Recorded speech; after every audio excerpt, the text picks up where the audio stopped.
In this episode, we're going to talk about some of the old equipment that we have used in the past, and we'll start out with some of the old helmets. These white helmets were used in the early 1900s, late 1800s. The white one, that's a chief's helmet. The one next to it would have been a firefighter's helmet. The black helmet was for one I talked about when we were talking about the turnout gear. I was talking about the what we called tree cutter helmet, and that was an early one back in the 30s and 40s. The red one next to it was around the early in the 50s and early 60s. And then there's ones with a face shield, drop down face shield on the bottom. We used to use an orange front for a probationary member or a newbie, and went to a regular front piece with the number on it for when you became a full member and were just a firefighter. The red helmet was what our officers wear.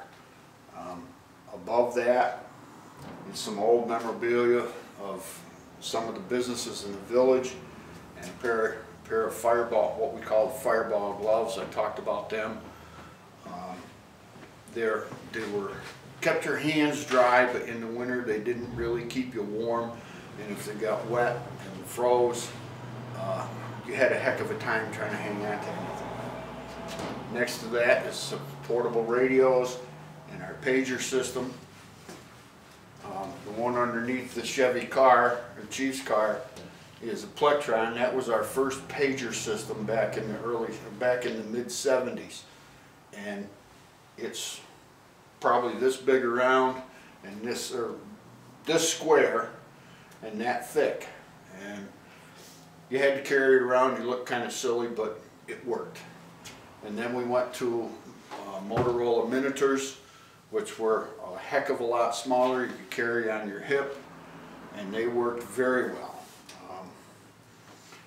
Before we had the pager system, the Plectron system and the pagers, there were fire phones. In the village we had 5 fire phones in different places, 2 or 3 homes, a couple businesses. There was one at the firehouse.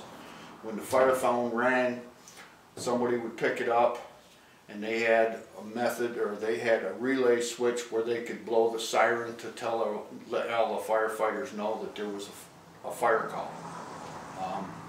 And then the county would come across the radio system in the trucks, and let you know where it was once you got to the firehouse.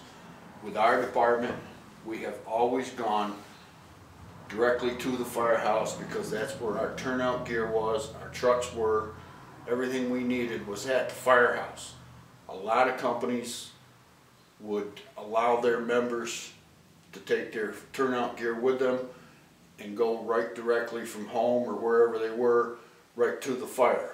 We always went to the firehouse so that we knew who was there, how many people we had, and if we had to call mutual aid. And there's, on top of that case, there's some pictures of fires and other stuff, and that's about it for this case.